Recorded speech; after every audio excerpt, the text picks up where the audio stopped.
사유. 이 사유 때문에 많이 싸우거든. 그러면 요거 부분에 대해서 하나 세팅을 딱 해놓고,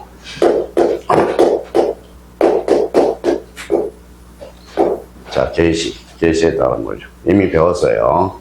당사자.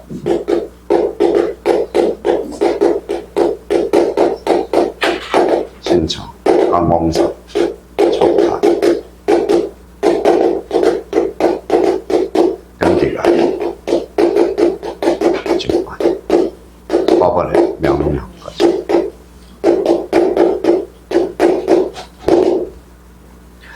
자, 당사자 개시하면 신청이야. 항공사 개시해주면 촉탁 등기야. 등기관 개시해주면 직권이고, 법원이 개시해주면 명령이야. 저번에도 우리 세 번째 하는 거예요. 근데 세 번째가 아니라 오늘부로 네 번째네.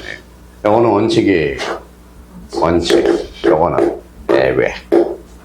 예외. 시험은 원칙에서 나와요? 예외에서 나와요? 예외에서 나와. 그럼 직권 등기가 이게 하이라이트예요. 그래서 LP가 직권 등기 하이라이트예요.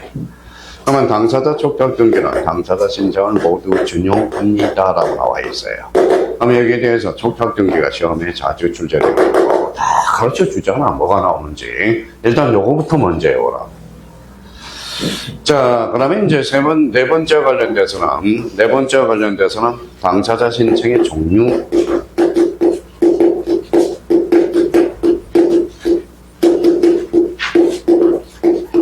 종류, 원칙, 공동신청. 예외적으로 단독신청이다. 예외.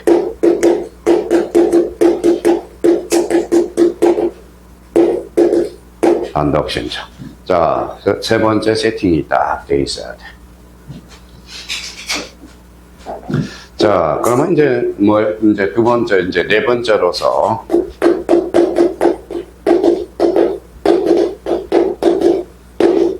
신청 방법이 있네요. 신청 방법. 그러면 신청 방법은 두 가지가 있어. 저처럼 전산을 못해요. 그럼 무슨 신청이죠? 전자신청. 방문 신청이죠. 미쳤네. 방문 신청. 자, 제가 전산을 잘해요. 그러면 전자신청이네. 자, 옛날에는 요게 원칙이고 이거 예외였어. 근데 이거는 이원화돼 있어. 이원화돼 있다. 그러면 요거 이제 네 번째 세팅이 돼야 되고. 자, 이것만 잡아내면 이제 시험이 뭐가 나올 줄 아는 걸 예측할 수 있어요. 그 다음에 또 마지막으로 다섯 번째. 제3자와 관련돼서 하나 세팅을 해놔야 돼. 우리 민법 정칙에서 제3자 그러면 누구죠? 대리인이잖아. 대리인. 그러면 다음 주에 이제 목요일날 배우 제3자를 위한 신청을 배우거든. 그러면 제3자. 그러면 원칙은 뭐예요? 원칙은 당사자 신청. 자, 예외적으로 예외가 있어요. 여기에 제3자에 의한 신청이에요. 의한 신청. 제3자에 의한 신청 문 띄우고 왔어요. 자, 첫 번째 제일 만만한 거 대리인 신청. 그 다음에 대위 신청. 또 하나 있었어. 바로 포괄 승계인 등기. 자, 상속인 등기.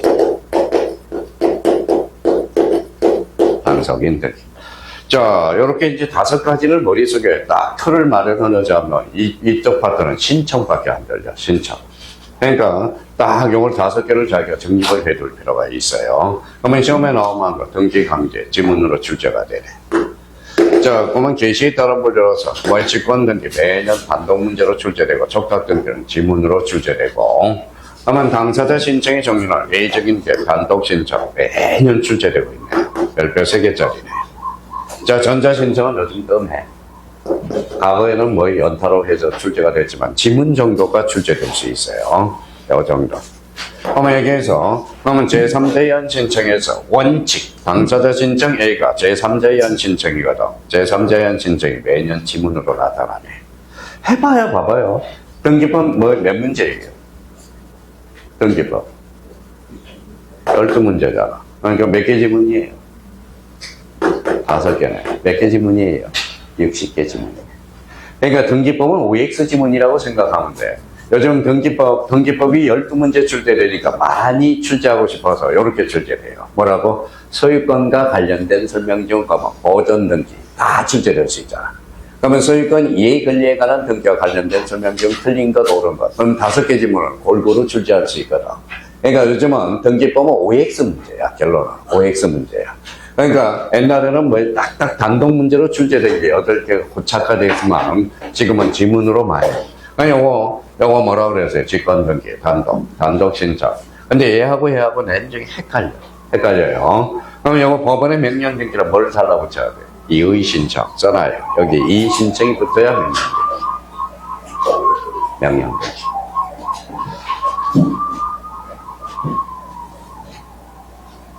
자, 그러면 이제 여기 앞에서 이제 보일 거예요. 등기 절차에 관한 전체적인 흐름을 공부하는 통용 부분이다. 매년 3-4문제 정도 출제되는 부분으로서 등기법에서 가장 중요한 부분이라 할 수 있다. 즉, 등기 절차의 강론의 요약 부분이라고 할 수 있으며, 특히 여기 뭐라고 써놨어요? 직권 등기, 현강 편찬하여, 단독 신청, 현강 편찬하여, 제3자에 의한 신청, 현강 편찬하여.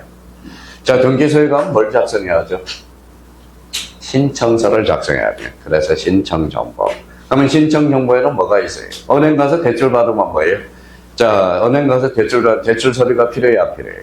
필요하죠. 그러면 은행 직원이 뭐예요? 노란 걸로 칠하는 것은 반드시 표시해 줘야 됩니다. 그게 바로 필요적 기록사항이라는 거야. 그러면 필요적 기록사항과 뭐가 있다? 임의적 기록사항. 여기에서 우리가 대두되고요. 등기 신청의 각하 동그라미. 각하는 뭐예요? 거부 처분이야. 거부. 1호와 2호는 했어요. 1호는 무슨 위반? 간할 위반. 2호는 사건이 등기할 것이 아닌데. 자, 등기 필정보 요거 행간편 들어놓고 별표 3개를 딱 해놔요. 다 가르쳐 주잖아. 나온 게. 하나, 둘. 그 다음에 여기에서 셋. 여기에서 뭐예요? 넷, 5. 그러니까 최대한 5문제까지 출제가 되는 영역이야. 우리 서류는 신경 쓸 필요 없어요. 인감정면과 이런 건 숨겨.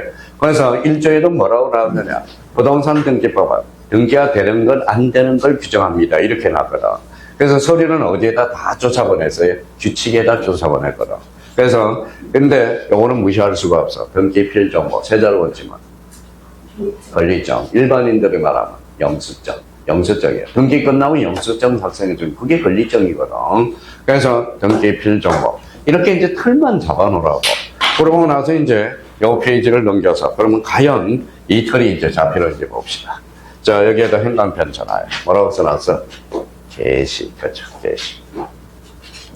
자, 그러면 개시에 따른 분류, 그러면 이쪽으로 이게 생각이 나야 돼. 자, 그러면 여기 봐봐요.